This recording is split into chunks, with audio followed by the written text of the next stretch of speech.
ತಮ್ಮ ಪರಿಚಯ ಹೇಳಿ. ನಮಸ್ಕಾರ ಸರ್, ನನ್ನ ಹೆಸರು ಅಂತ ಆಕಾಶ್ ಅಂತ. ಓಕೆ. ನಮ್ಮೂರು ರುದ್ನೂರು, ಭಾಲ್ಕಿ ತಾಲೂಕು, ಜಿಲ್ಲೆ ಬೀದರು. ನನ್ನ ಫೋನ್ ನಂಬರ್ ಬಂತು 81500304 ಅಂತ. ಇಲ್ಲಿ ಕೋಳಿ ಸಾಕಾಣಿಕೆ ಯಾವುದು ಸರ್? ಓನ್ಲಿ ಬಾಯ್ಲರೇ ಮಾಡ್ತೀರಿ ಮತ್ತು ಬೇರೆ? ಓನ್ಲಿ ಬಾಯ್ಲರೇ ಮಾಡ್ತೀವಿ ಸರ್, ಬ್ರಾಯ್ಲರೇ ಮಾಡ್ತೀವಿ. ಇದು 3 ವರ್ಷ ಆಯ್ತು ಮಾಡ್ತಾಯಿದ್ದೀವಿ. ಮತ್ತು ಇನ್ನೊಂದು ಇದು ಯೂನಿಟ್ ಹೊಸದು ಸ್ಟಾರ್ಟ್ ಮಾಡಿದ್ದೀವಿ ಸರ್. ಒಂದು 20-25 ದಿವಸದಾಗ ಇದು ಕೆಲಸ ಮುಗಿಬೇಕಂತ ಅಭಿಪ್ರಾಯ ಇದೆ. ನೋಡ್ಬೇಕು ಏನಾಗ್ತದಂತ. ಇದು ಎಷ್ಟದ ಸರ್ ವಿಡ್ತ್? ಸರ್ ವಿಡ್ತ್ ಬಂದು ಇದು 34 ಇದೆ ಸರ್. ಹಿಂಗೆ ಲೆಂತ್ ಬಂತು 150 ಇದೆ ಸರ್. 150. ಹೌದು. ಇವು ಅಷ್ಟು ಇಕ್ಕ ಕಾರಣ ಏನು ಕರೆಕ್ಟ್ ಅಷ್ಟೇ ಇರಬೇಕಾ ಹಂಗೇನ್ರ? ಇದು ವೆಂಟಿಲೇಷನ್ ಪ್ರಾಬ್ಲಮ್ ಇರ್ತದೆ ಸರ್, ಇಕ್ಬೋದು. ಒಳಗೆ ಫ್ಯಾನು, ಎಕ್ಸಿಟ್ ಫ್ಯಾನು ಅದನ್ನು ವ್ಯವಸ್ಥೆ ಮಾಡಿ ಇನ್ನೊಂದು ಸ್ವಲ್ಪ ಇಕ್ಕೋಬೋದು, ಇನ್ನೊಂದು 5 ಫೀಟು ಹಂಗೆ ಇಕ್ಕೋಬೋದು. ಬಟ್ ನಮ್ದು ವೆಂಟಿಲೇಷನ್ ಪ್ರಾಬ್ಲಮ್ ಇರಬಾರ್ದು ಅಂತ ಇಷ್ಟರಾಗೆ ಇಟ್ಕೊಂಡಿವಿ ಸರ್. ಟೋಟಲ್ ಎಷ್ಟು ಬರ್ತದೆ ಮೆಜರ್ಮೆಂಟ್ ಕೋಳಿ ಸಾಕಾಣಿಕೆ ಮಾಡಲಿಕ್ಕೆ ಕೇಳಕ್ಕೆ? ಮಿನಿಮಮ್ಮು ಈಗ ಕಂಪನಿ ಪ್ರಕಾರ ಆಗಲಿ ಗೌರ್ಮೆಂಟ್ ಪ್ರಕಾರ ಆಗಲಿ ಒಂದು 28-30 ಆದ್ರೆ ಭಾಳ ಐತೆ ಸರ್. ಹೆಚ್ಚಿಗೆ ಇಡಬೇಡ ಅಂತಾರೆ. ಈಗ ನಮ್ದು ಹೆಂಗೆ ಅಂದ್ರೆ ಲೆಂತ್ ಕಡಿಮೆ ಇದೆ ಸರ್. ನಮ್ಮದು ಲೆಂತ್ ಕಡಿಮೆ ಇದ್ದ ಸಲುವಾಗಿ ನಾವು ವಿಡ್ತ್ ಸ್ವಲ್ಪ ಹೆಚ್ಚಿಗೆ ಮಾಡ್ಕೊಂಡಿದ್ದೀವಿ. ಇದು ಒಂದು ಪೋಲ್ದಿಂದ ಒಂದು ಪೋಲಿಗೆ ಎಷ್ಟು ಡಿಫ್ರೆನ್ಸ್? ಇದು 12 ಫೀಟ್ ಇದೆ ಸರ್. ಒಂದರಿಂದ ಒಂದು ಡಿಸ್ಟೆನ್ಸ್ 12 ಫೀಟ್ ಇದೆ. ಇದು ಹೈಟ್ ಫೀಟು 9 ಫೀಟ್ ಇದೆ ಸರ್. 9 ಫೀಟು. ಕೆಳಗೆ ಎಷ್ಟು ಬಿಟ್ಟಿರಿ? ಕೆಳಗೆ ಭೂಮಿಯಲ್ಲಿ ಒಂದು 2 ಫೀಟ್ ಹಾಕಿದ್ದೀವಿ ಸರ್. ಮತ್ತು ಇದು ಬೇಸ್ಮೆಂಟ್ ಒಂದು 2 ಫೀಟ್ ಇದೆ ಸರ್. 2 feet 4 feet. 9 ಅಂದ್ರೆ 13. ಇವು ಸರ್ ಕೈಂಚಿ ಏನು ಸಿಸ್ಟಮ್ ಮಾಡ್ಸಿರಿ ಇವು? ಕೈಂಚಿ ಬಂದು ಸರ ಇದು 34 ಬರ್ತವೆ ಸರ್. ಇದನ್ನು ಒಂದು ಫೀಟ್ ಎಕ್ಸ್ಟ್ರಾ ಬರ್ತದೆ ಸರ್. ಇನ್ನು ತಗಡಕ್ಕೆ ಹೊರಗಡೆ ಬರಬೇಕಲ್ಲ, ಹಾಗಾಗಿ ಇದು ಒಂದು ಕೈಂಚಿ ಮಾಡ್ಬೇಕಂದ್ರೆ ಒಂದು 5 ಪೈಪ್ ಬೇಕು ಸರ್. ಇದು 5 ಪೈಪ್ ಬೇಕು. ಇವು ಪೈಪ್ ಬಂದು 2x2 ಪೈಪ್ ಹಾಕಿದ್ದೀವಿ ಸರ್. ಕಂಪ್ಲೀಟ್ ಎಲ್ಲ 2x2 ಎಲ್ಲ 2x2 ಯೂಸ್ ಮಾಡಿದೆವು ಸರ್. ಯಾಕೆ 2x2 ಯೂಸ್ ಮಾಡಿದೆವು ಅಂದ್ರೆ ಇದ್ರ ಮೇಲೆ ನಾವು ಅದ್ರ ಮೇಲೆ ಕಬ್ಬಿಣ ಶೀಟ್ ಹಾಕಿದೆವು ಸರ್. ಇದ್ರ ಮೇಲೆ ಸಿಮೆಂಟ್ ಶೀಟ್ ಹಾಕಿದೆ. ವೇಟ್ ಅದನ್ನು ಇದು ಮಾಡ್ಬೇಕಂದು 2x2 ಎಲ್ಲ ಪೈಪ್ ಹಾಕಿದೆವು ಸರ್. ಸಿಮೆಂಟ್ ಯಾಕೆ ಹಾಕ್ಲತ್ರಿ? ಕೋಳಿಗೆ ತಂಪಾಗಿರ್ಬೇಕಂತ. ಕೋಳಿ ಬ್ಯಾಸ್ಗೆ ಕಾಲಾಗಲಿ ಸ್ವಲ್ಪ ಭಾಳ ತ್ರಾಸ ಆಗತ್ತದ ಸರ್. ಬಿಸಿಲು ಭಾಳ ಇರ್ಲತ್ತದ. 45 ಡಿಗ್ರಿ 46 ಡಿಗ್ರಿ ಇರ್ಲತ್ತದ. ಒಳ್ಳೆ ಬೆಳವಣಿಗೆ ಆಗ್ತಾಯಿಲ್ಲ. ಸೊ ಅದ್ರ ಸಲುವಾಗಿ ಏನು ಮಾಡಿದೀವಿ ಅಂದ್ರೆ ಸಿಮೆಂಟ್ ಶೀಟ್ ಹಾಕಬೇಕಂತ ಪ್ಲ್ಯಾನ್ ಮಾಡಿದ್ದೀವಿ ಸರ್. ಇದ್ರಾಗ ಎಷ್ಟು ಕೋಳಿ ಇಕ್ಬೋದು ನೀವು? ಇದರಾಗ ಸರಾಸರಿ ಒಂದು 6-6.5 ಸಾವಿರ ಬರ್ತಾವೆ ಸರ್. 6 ಸಾವಿರ. ಈಗ ಕಂಪನಿ ಒಂದು 10% ಡಿಸ್ಕೌಂಟ್ ಆದ್ರೆ ಒಂದು 5,400 ಕೊಡ್ತಾರೆ ಸರ್. ಇದು ಇದಕ್ಕೆ ಇನ್ವೆಸ್ಟ್ಮೆಂಟ್ ಎಷ್ಟಾಗಿದೆ ರೀ? ಇನ್ವೆಸ್ಟ್ಮೆಂಟು ಅಂತೂ ಸರ್ ಮಿನಿಮಮ್ ನಾವು ಒಂದು 10-12 ಲಕ್ಷ ಇಕ್ಕೊಂಡು ಹೋಗ್ಬೇಕಾಯ್ತು ಸರ್. 10ರಿಂದ 12 ಲಕ್ಷ 12 ಲಕ್ಷ ಇಕ್ಕೊಂಡು ಹೋಗ್ಬೇಕು ಸರ್. ಯಾಕಂದರೆ ಇವತ್ತಿನ ರೇಟ್ ನಾಳೆ ಇರಲ್ಲ ಸರ್. ರೇಟ್ ಹೆಚ್ಚು ಕಡಿಮೆ ಆಗ್ತಾಯಿದೆ. ಈಗ ಅದು ಶೆಡ್ ಹಾಕಿದ್ದೀವಿ. ಅದರದಕ್ಕಿಂತ ಇದಕ್ಕೆ ಸ್ವಲ್ಪ ಕಾಸ್ಟ್ಲಿ ಆಗ್ಲತ್ತದ ಸರ್. ಅದು ಯಾಕೆ ಕಡಿಮೆ ಆಯಿತು? ಅವಾಗ ರೇಟ್ ಕಡಿಮೆ ಇತ್ತು ಸರ್. ಈಗೆಲ್ಲ ಅಲ್ಲಿ ಯೂಸ್ ಆಗ್ತಾಯಿದೆಯಲ್ಲ, ಎಲ್ಲ ಸರಕು ಸಾಗಾಣಿಕೆ ಎಲ್ಲ ವೆಚ್ಚ ಹೆಚ್ಚಾಗ ಕಡಿಮೆ. ಎಲ್ಲ ಪ್ಲಾಸ್ಟಿಕ್ ರೇಟ್ ಹೆಚ್ಚಾಗಿದೆ, ಕಬ್ಬಿಣ ರೇಟ್ ಹೆಚ್ಚಾಗಿದೆ. ಹಾಗಾಗಿ ಕಾಸ್ಟ್ ಹೆಚ್ಚು ಬರ್ತಿದೆ ಸರ್. ಇದು ಈ ಕಂಪ್ಲೀಟ್ ಕನ್ಸ್ಟ್ರಕ್ಷನ್ಗೆ ಎಷ್ಟು ಐರನ್ ಹತ್ಲತ್ತ ನಿಮ್ಗೆ ಬೇಕು ಸರ್? ಇದಕ್ಕೆ ಸುಮಾರು ಇಲ್ಲಂದ್ರೆ 3-4 ಟನ್ ಮಾಲ್ ಬೇಕು ಸರ್. 4 ಟನ್ ತನಕ ಹತ್ತದ. ಈಗ ಹೆಂಗಂದ್ರೆ ಈಗ ನಮ್ದು ಅಭಿಪ್ರಾಯ ಮೇಲೆ ಇರ್ತದೆ ಸರ್. ಇದು ಈಗ ಇದು 3x3 ಪೈಪ್ ಇದೆ ಸರ್. ಇದು 23 ಕಿಲೋದು ಭೀ ಇರ್ತದೆ ಇದ್ರಾಗ ಮತ್ತು ಒಂದು 26-28 ಕಿಲೋದು ಭೀ ಇರ್ತದೆ ಸರ್. ನಾವು ವೇಟ್ ಕಮ್ಮಿ ಹಾಕೊಂಡೀವಿ ಅಂದ್ರೆ ಒಟ್ಟು ಕಡಿಮೆ ಆಯ್ತದ. ವೇಟ್ ಹೆಚ್ಚು ಹಾಕೊಂಡ್ರೆ ವೇಟ್ ಅಮೌಂಟ್ ಹೆಚ್ಚು ಆಗ್ತದೆ. ಅದೇ ಸರ್ ಶೆಡ್ಡಿಗೆ ಎಷ್ಟು ವ್ಯತ್ಯಾಸ ಇರಬೇಕು? ಶೆಡ್ಡಿಗೆ ಮಿನಿಮಮ್ 40 ಫೀಟ್ ಇರ್ಬೇಕು ಸರ್. 40 ಫೀಟು 50 ಇಕ್ಕೊಂಡ್ರೆ ಒಳ್ಳೆಯದು. 40ಗಿಂತ ಒಳಗೆ ಇಕ್ಕೋಬಾರ್ದು ಸರ್. ಯಾಕಂದ್ರೆ ಇದ್ರ ವೆಂಟಿಲೇಷನ್ ಕರೆಕ್ಟ್ ಆಗಲ್ಲ.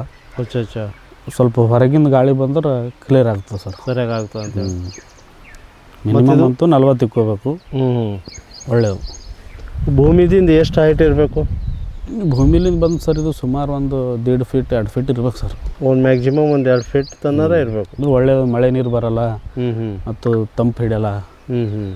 ಮತ್ತು ಈ ಇಲಿಗಳು ಅದನ್ನು ಬರಲ್ಗತ್ತೆ ಎಲ್ಲ ಸೂಕ್ಷ್ಮವಾಗಿ ಮಾಡ್ಕೋಬೇಕು ಸರ್. ಇದನ್ನೂ ಅಷ್ಟೇ ಇಟ್ಟಿದ್ದೀರಿ? ಹಾಂ, ಇದು ಅಷ್ಟೇ ಅದ ಸರ್.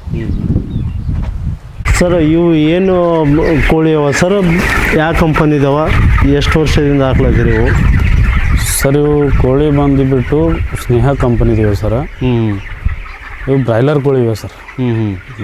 ನಾವು ಕೆಲಸ ಮಾಡ್ತಿರೋದು ಒಂದು 2-3 ವರ್ಷ ಆಯ್ತು ಸರ್. ಇದು ಎಷ್ಟು ಅವ ರೀ ಟೋಟಲ್ 3,000 ಇವೆ ಸರ್. 3,000. ಎಷ್ಟು ದಿವಸ ಆಯ್ತು ಮರಿ ಹಾಕಿ? ಇವತ್ತಿಗೆ 23 ದಿವಸ ಆಯ್ತು ಸರ್ ಇದು. ಇನ್ನೂ ಎಷ್ಟು ದಿವಸ ಇರ್ತವೆ?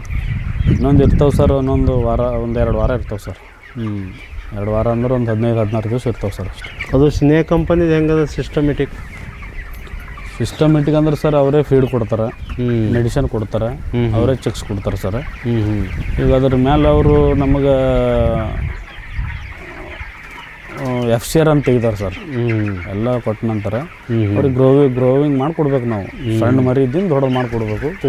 ಕಡಿಮೆ ಫೀಡ್ ತಿನ್ನಿಸಿ ಕಡಿಮೆ ಮೆಡಿಸಿನ್ ಯೂಸ್ ಮಾಡಿ ಒಳ್ಳೆ ತೂಕ ಕೊಟ್ಟೇವಂದ್ರೆ ಅದಕ್ಕೆ ತಕ್ಕಂಥ ಅಮೌಂಟ್ ಕೊಡ್ತಾರೆ ಸರ್. ಅಮೌಂಟ್ ಕೊಡ್ತಾರೆ. ಇವು ಫೀಡ್ ಏನೇನವ ಸರ್? ಸ್ಟಾರ್ಟಿಂಗ್ ಯಾವ್ದು ಹಾಕ್ತೀರಿ, ಲಾಸ್ಟ್ ಯಾವ್ದು ಹಾಕ್ತೀರಿ? ಫಸ್ಟ್ ಬಂದುಬಿಟ್ಟು ಸರ ಪ್ರಿಸ್ಟಾರ್ಟರ್ ಅಂತ ಬರ್ತದೆ ಸರ್. ಅದು ಅದು 1 ವಾರ 10 ದಿವಸ ಆಗುತ್ತೆ ಸರ್. ಅದು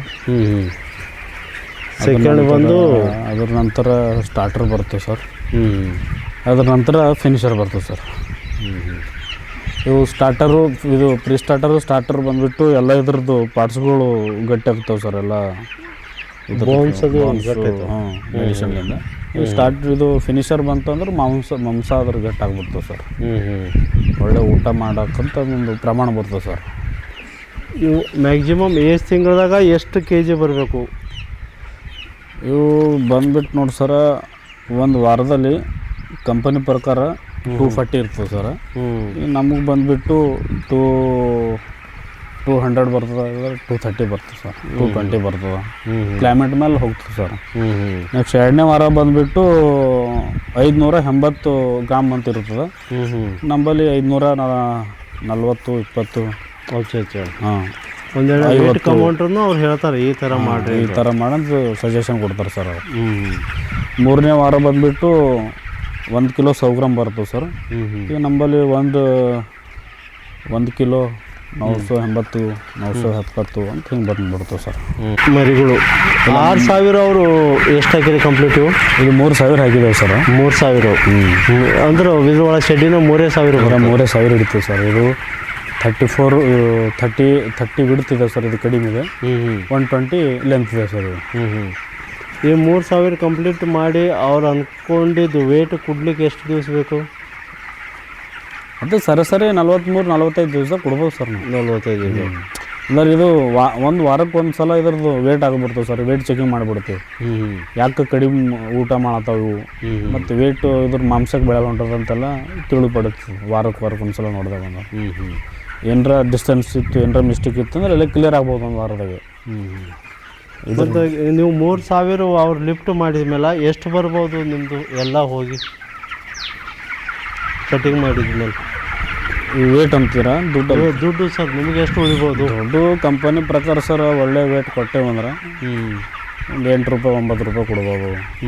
ಏನು ವೇಟ್ ಕೊಡಲಿಲ್ಲ ಅಂದ್ರೆ ಒಂದು 6 ರೂಪಾಯಿ ಕೊಡ್ಬೋದು. 6 ರೂಪಾಯಿ 5 ರೂಪಾಯಿ 80 ಪೈಸೆ. ಸರಿ ಇಲ್ಲ ಅಂದ್ರೆ ಒಂದು 50,000 60,000. ಕ್ಲೈಮೇಟ್ ಮೇಲೆ ಹೋಗ್ತದೆ ಅನ್ಕೊ. ಮ್ಯಾಕ್ಸಿಮಮ್ 50 ಅಂತೂ ಸಿಗುತ್ತೆ ಸರ್. ಈಗ ಅದು ಇದು ಎರಡೂ ಮಾಡಿದ್ರೆ ಅವಾಗ 1,50,000 ಎರಡು ಮಾಡಿದೆವು ಅಂದ್ರೆ ಸ್ವಲ್ಪ ದುಡ್ಡು ಕಾಣ್ಬೋದು ಅಂತ.